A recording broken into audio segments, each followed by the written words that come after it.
We're live. We're live. We're live. Good morning. Good morning. How are you folks today? Live. I'm glad that the technology exists that we can connect this way. That's right. Because connection is powerful. Today, we're still continuing our siege of no heat in our home since Saturday. The technician's on his way. He'll be here shortly. Hopefully, he comes like in the next few minutes or so. But the house is still cool, so we were using space heaters, like room-size space heaters. And sometimes they cause the circuit breakers to pop. It's a challenge not having heat in your home. Centralized heat is it's a challenge. First world problems. I know this is a first world problem. You know, no heat, really. How exciting. Really, no heat. You don't have to go out and chop down some wood and rub it together with flint and all that and create a fire and keep it going. You don't have to do those things. I just got to make sure that my thermostat works. Is it turned off right now? No, it's not. Why do you have it on? Because I'm hoping that it'll click on. I don't know.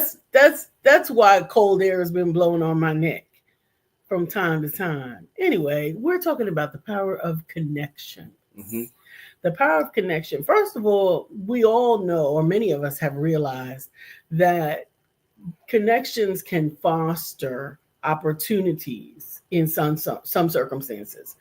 But if a connection is mishandled, does that affect it? Big time. It takes a while to establish a trusted relationship, a trusted friendship, but it doesn't take long at all to ruin it. You know, you could ruin it almost right away, but it takes time to establish a good one. Absolutely. Just like reputation takes a long time to get a good one, but it can be ruined in one time. One time. So we're going to talk about that today. Yeah, we're going to talk about that today and how to develop good relationships or good connections that you can interact with regularly rather than transactionally. Okay. And we're going to be back in a moment.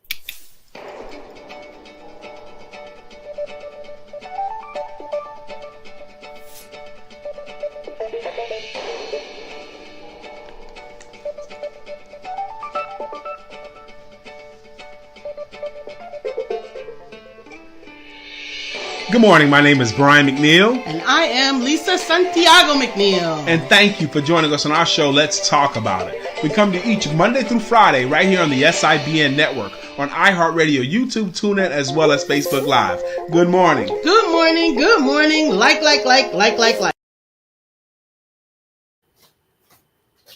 I'm here.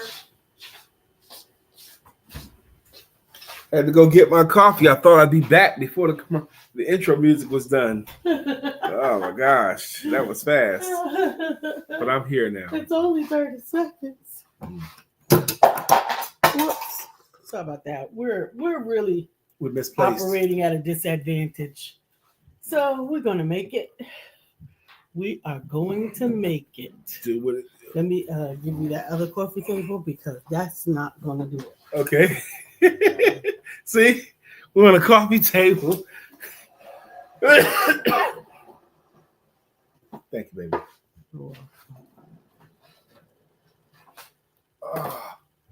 It ain't right, man. The house ain't right. We ain't got our heat. It just ain't right, man. We gotta get my daggone heat so I can operate freely. Anyway, I'm trying to be comfortable. What you said? Oh, trying to get comfortable. Hey, guys. You didn't like the height I gave? It was too much? No, it was too much. Okay. Hey, Miss Phyllis. Hey, Uzama.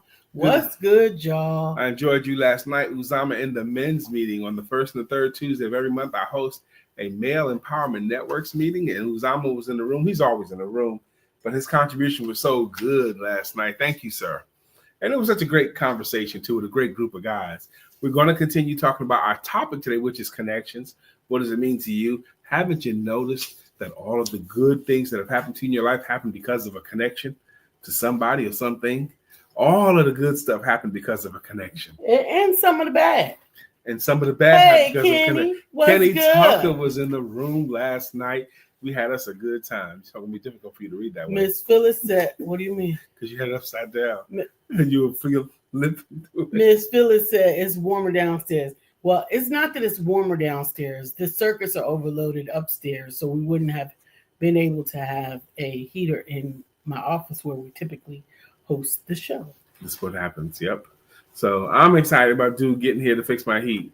I'm gonna turn it up to 100. I mean, not 100, but you're not. I'm gonna have a daggone sauna in here. You're not. You had a sauna in there last night. So Brian gave me his office last night to host the women's meeting because my office is obviously on the same circuit that it can't be warmed at the same time as my mother's room.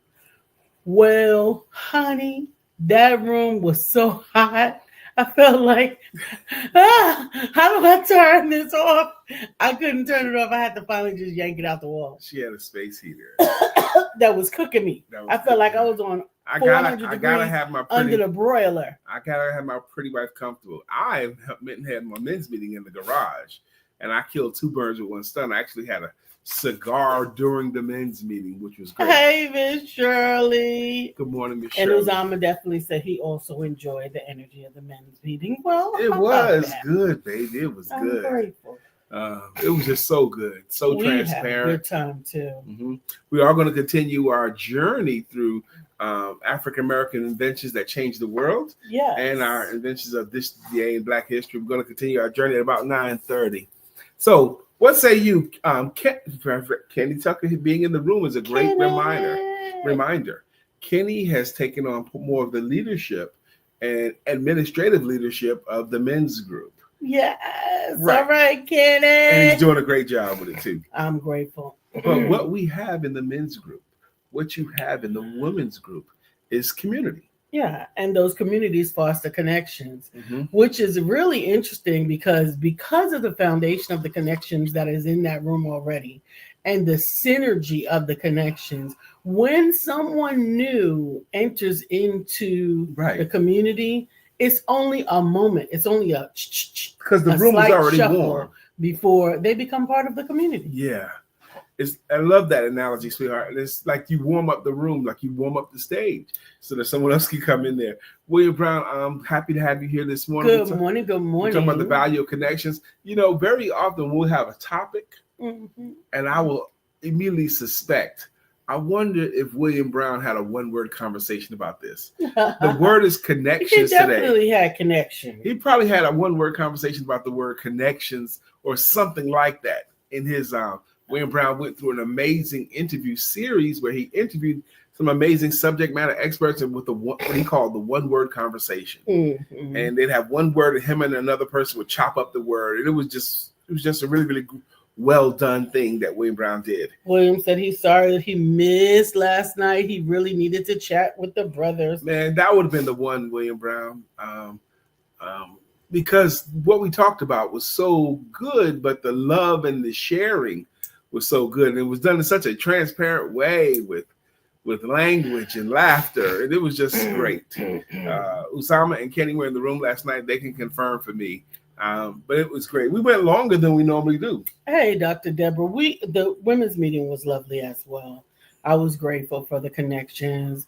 We had a smaller room than we typically have, but I'm grateful for the message that I have been studying all day and how God finally fleshed it out, made it make sense.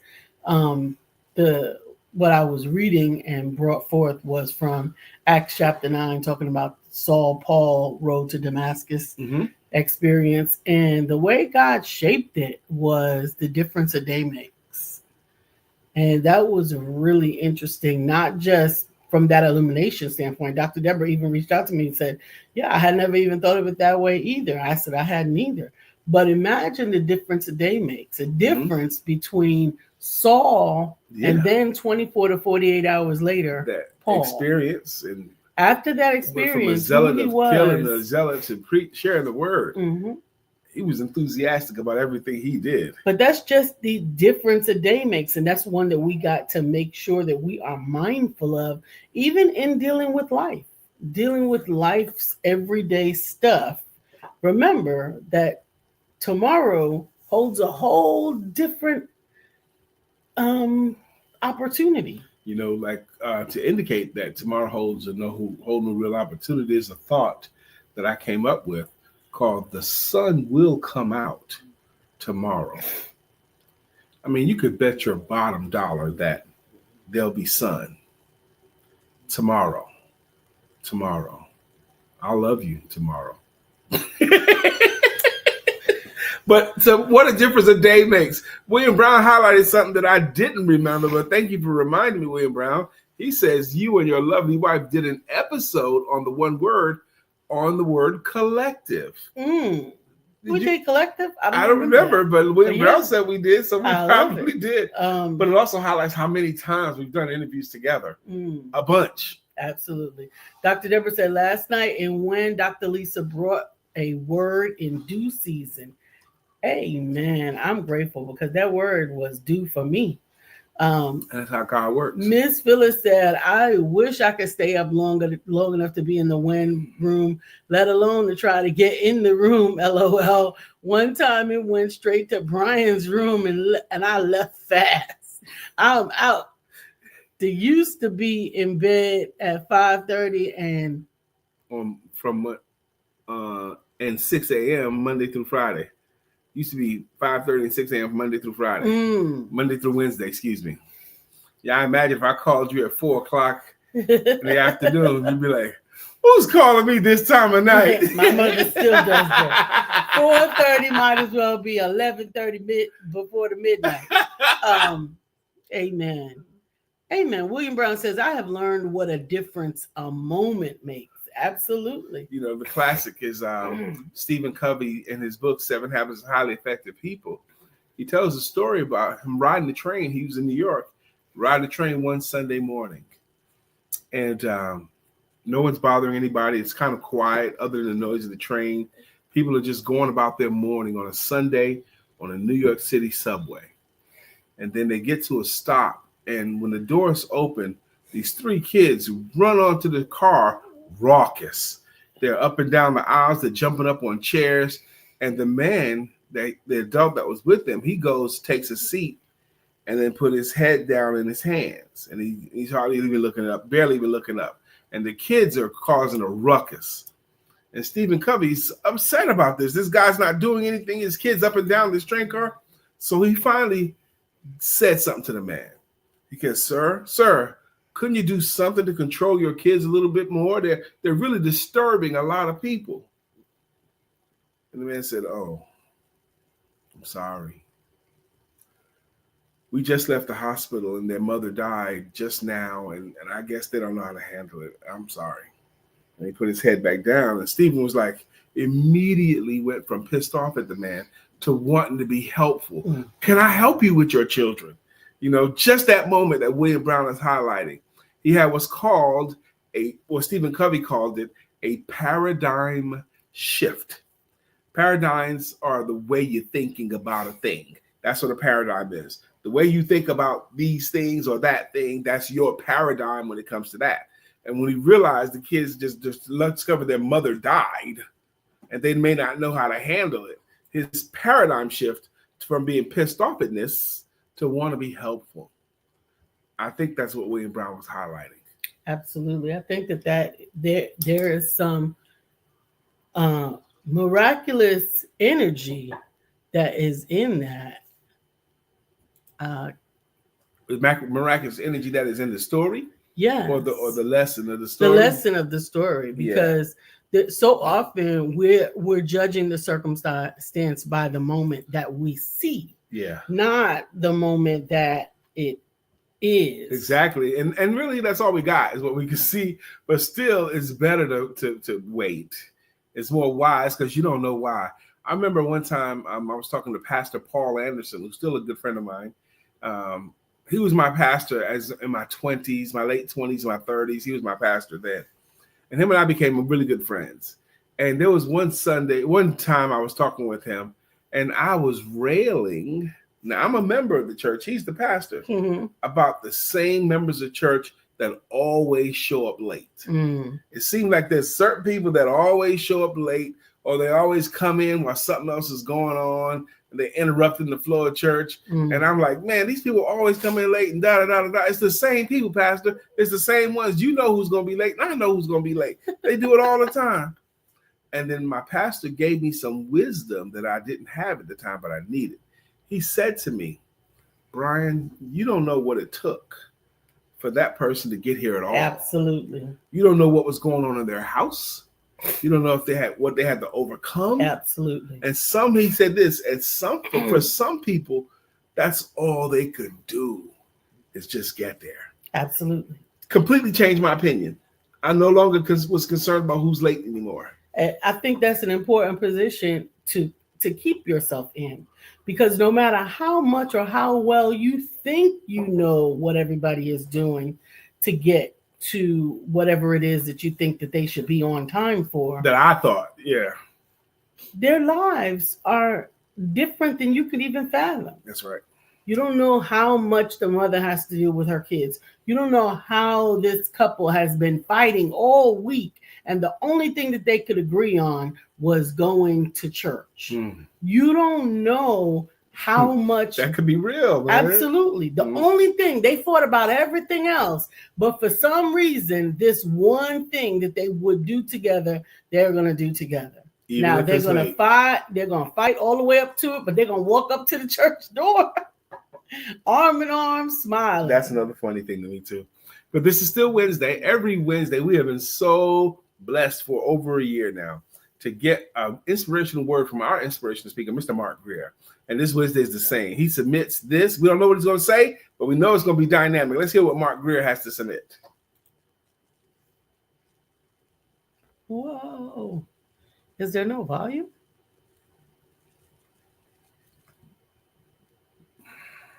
Can anybody hear it, or can we just not hear it? We got to start over. I will start it over if we're not getting. Oh, form or fashion. I'm sorry. Good morning to you, Empowerment Duo family. Here we are again, another edition of Wisdom Wednesday. Before I go any further, I want to thank Brian and Lisa one more time for affording me this opportunity to come to you each Wednesday morning with a message that I hope that you find helpful. I hope that you find meaningful. I hope that it resonates with you in some form or fashion. To the Empowerment Duo family, I also want to thank you for allowing me to come into your homes or wherever you're listening to this from. It truly means the world to me, and I am grateful that you afford me the opportunity as well. We're grateful too. With that said, I was sitting on a panel about a discussion of DEI. And for those, you know, diversity, equity, and inclusion. Love it. And this gentleman stood up and said the company that he is with is debating as to whether to keep that department in place or to eliminate the department altogether.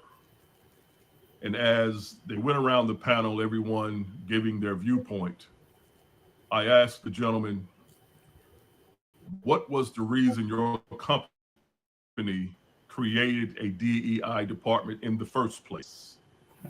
And he looked at me and he said, we recognize that we need to focus on diversity.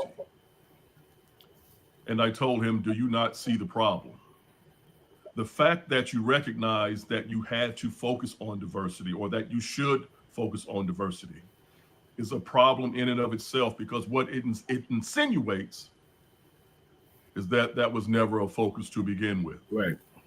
And if your focus was never on diversifying your workforce, diversifying the thoughts of that workforce, diversifying the culture that you have in your company, that creates a problem. But now you have a bigger problem, because even if you eliminate the department, you still have to ask this question. Why were we not diversified to begin with? Why was that not in our culture to begin with? Until you answer the why, you can eliminate whatever you want to eliminate. The root is still going to be there. Which brings me to this point, Empowerment Duo family, because I told that same audience and that same individual, I want you to think about DEI differently. not diversity, equity, and inclusion. I want you to think about your own personal DEI, because I'm here to tell you this morning, it's not going anywhere. There is no law, there is no individual, there is no thing on this planet that will be able to take away your personal DEI. Right, you're going to be there. And for those who are wondering what I'm talking about, let me explain it to you. DEI, when it comes to you personally, is your dignity, is your excellence, is your intelligence. Whoop, whoop. Those things that belong to you. And once you grab those things and realize there is no person on this planet that can take them from you, there is no person on this planet who can diminish those things. Your dignity, your excellence, and your intelligence belong to you. I told you last week there are people watching over me, and I'm going to do everything in my power as long as I have a breath in my body to never let them down. Empowerment Duo family, those same people you have in your families are watching over you.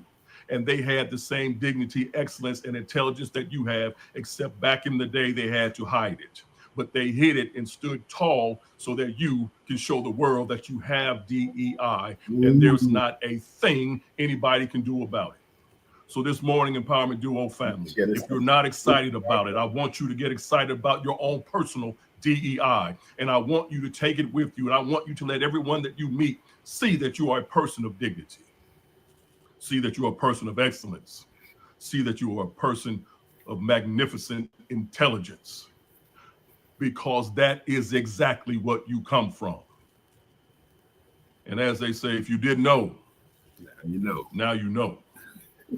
Empowerment Duo family, your DEI, our DEI is here to stay. It's not going anywhere. That's right. Try as some might.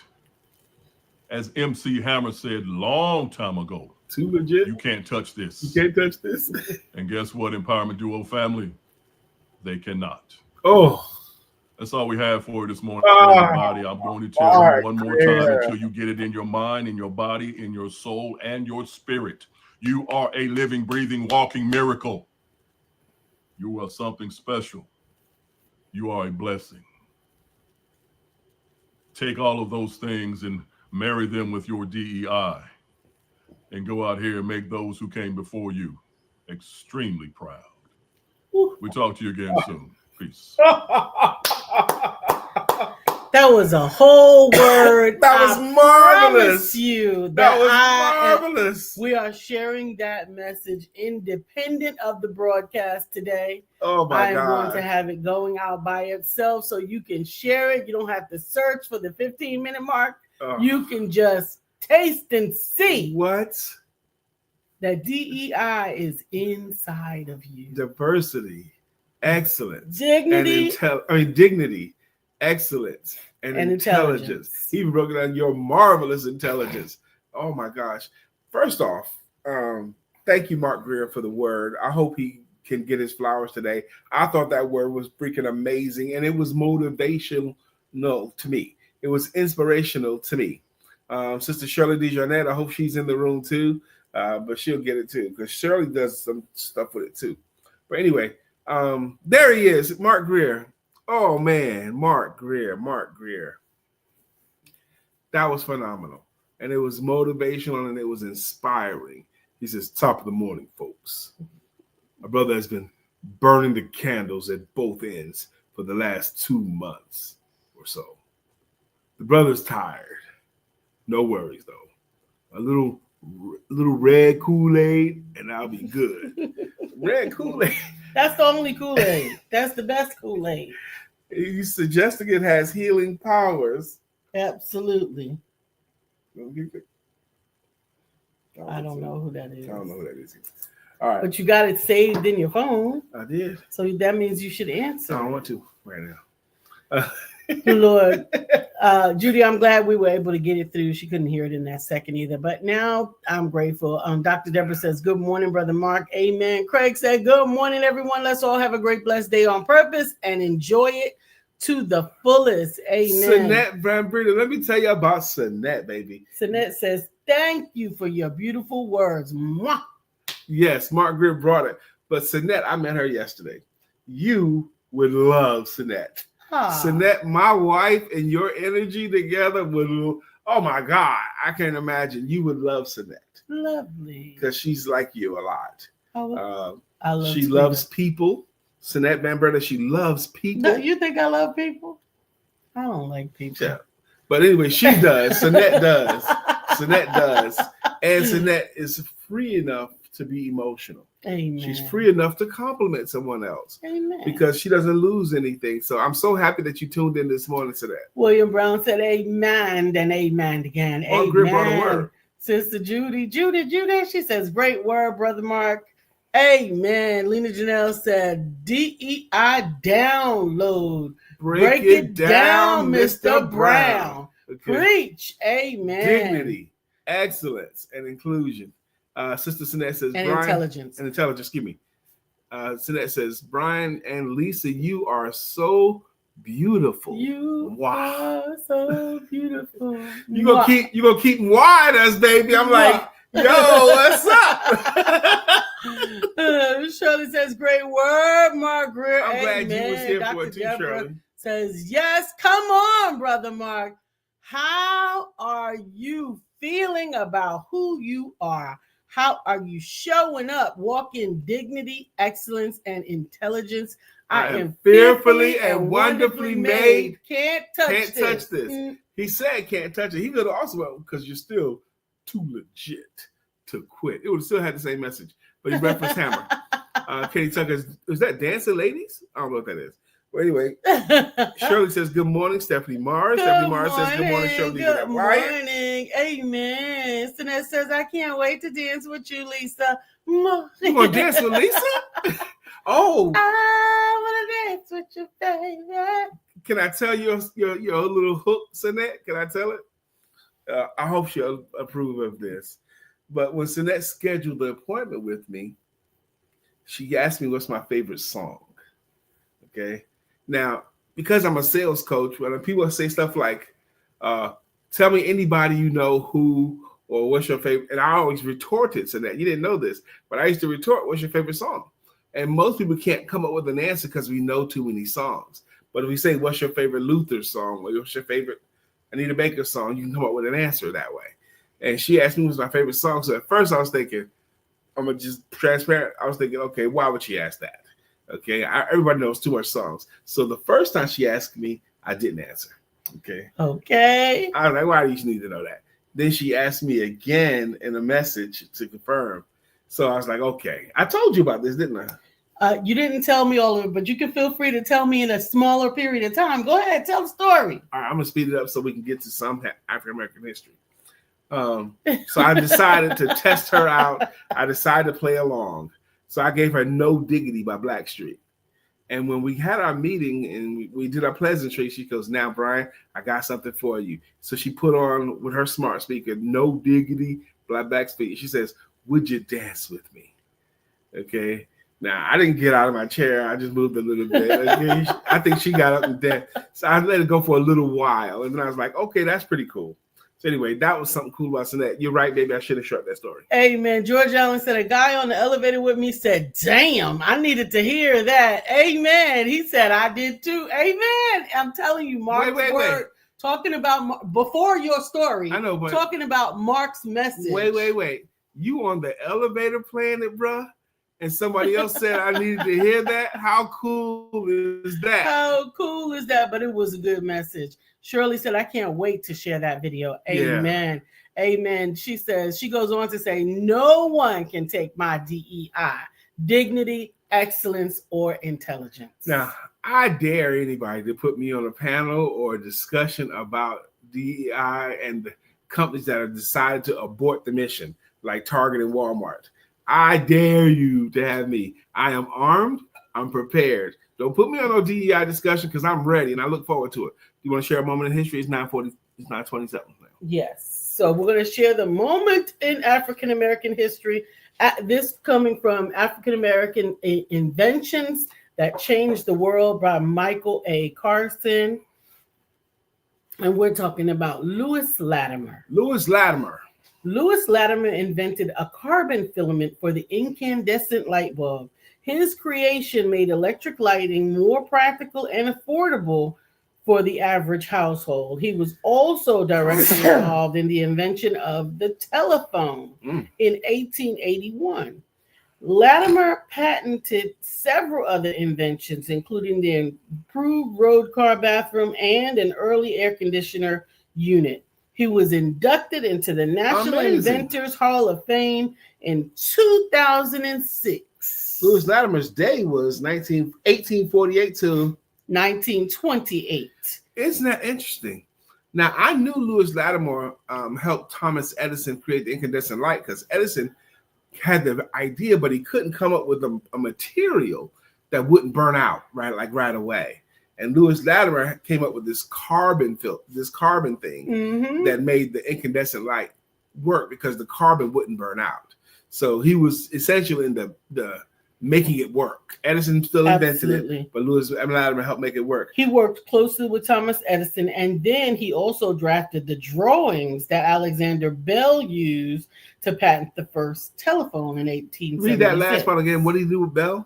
He drafted the drawings Alexander Graham Bell used to patent the first telephone in 1876. Consider how brilliant Lewis Latimer was, a black man in the 1870s, having close enough association with the great Thomas Edison, and they knew him as the great Thomas Edison. He was considered a great, great man because he was an amazing inventor. But you to get close to Edison so much that you're helping him with his inventions, that guy? Latimer. And then later on, he's working with Alexander Bell, who invented what we use was the precursor to what we use as a telephone. How could he get so close to these great people? At 15, he enlisted in the Navy to serve in the Civil War. And once the war ended, he returned home to Boston, where he taught himself the trade of mechanical drawing while working at a patent law firm. While at the firm, he completed many projects, working with the famous inventor Hiram Maxim from the U.S. Hiram Maxim from the U.S.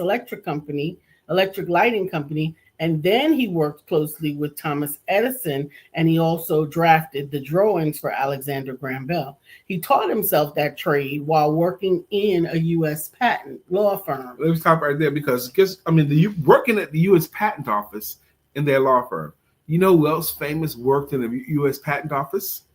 Edison. Not Edison. Albert Einstein worked in the patent office as well. That was very, very interesting too.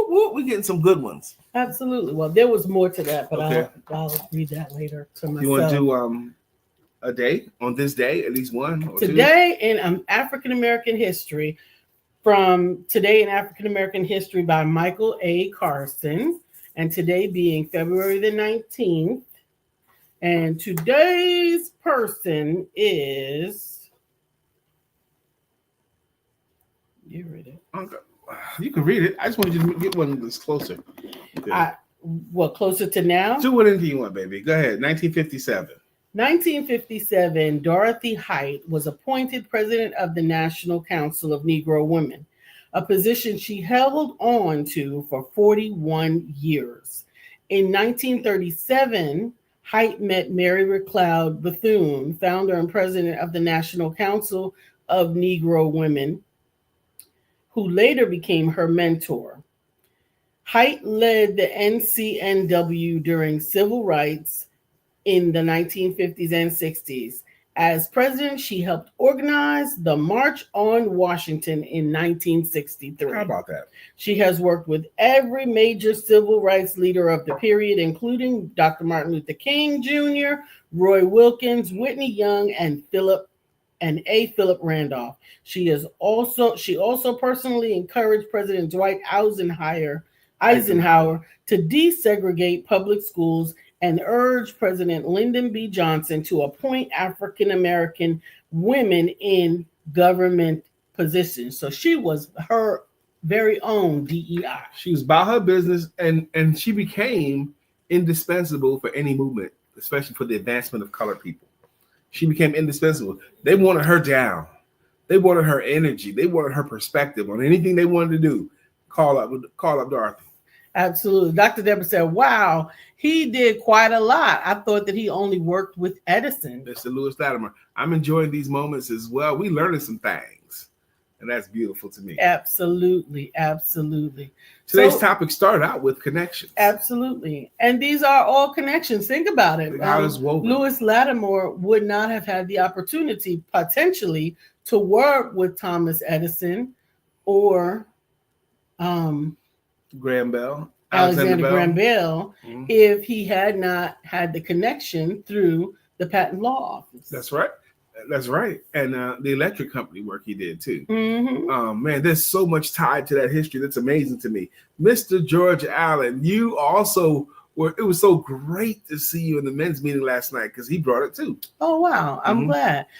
He goes on to say, it angers me when I think of all the inventions that were done, but others got credit. Patent. Absolutely. Yeah, that's something we got to make peace with too. And we're reading, what we're learning is that many of those that got credit for them for the patent later on, almost in a whole new millennia, they were finally recognized through some induction in a Hall of Fame or other induction. And I'm grateful that we're not forgetting. It's post-mortem a lot of times. Yeah. They should have gotten posthumously. They should have gotten those flowers while they were alive. They should have gotten that money while they were alive. Sometimes they missed out on money because others either stole their great idea or usurped it in some way. Or usurped it because you worked for me, so your inventions are not my inventions. You know, something like that. Sister Brittany Thomas, good morning to you. How you doing, my sister? So again, I'm still high off of the wonderful conversation I had with the men last night. And I'm still super excited to talk about connections. Prayerfully, by this time tomorrow, the next time you see us, I won't be talking about how we're having to move space heaters around the house. Prayerfully, we'll have our heat fixed. I know it's a first world problem, and we do have 3 space heaters in the house. But we got to be careful how we use them because it's a headache by now. I'm tired of it. I'm over it. And today and tomorrow are going to be the coldest days this week. Today, the high is only going to be 37 here in Charlotte. So I want them to get my daggone heat right. That's where my head is. Really? Is that where your head is? I heard something at the door. Didn't we just talk about a paradigm shift? Can't you shift your mental paradigm to being warm and toasty right where you're sitting, right where you are? Good morning, Greg. Greg Hargrave says, good morning, winners. Amen. Amen. Oh, it sounds like the repairman is here. I feel like in Mr. Rogers' neighborhood. Who's at the door? So we're going to let him go past. Excuse me. You got the space heaters. Yes. Because we ain't had no heat, man. So we are going to preempt today's programming. We're going to go ahead and get everything situated, and we will be back here tomorrow. In just a few minutes, you'll see Brother Mark's message going out individually because it was a really awesome message. But I am not doing the songs this morning as we can let our repairman handle everything in the house. And I appreciate you. We love you, and we'll see you tomorrow. And in the meantime,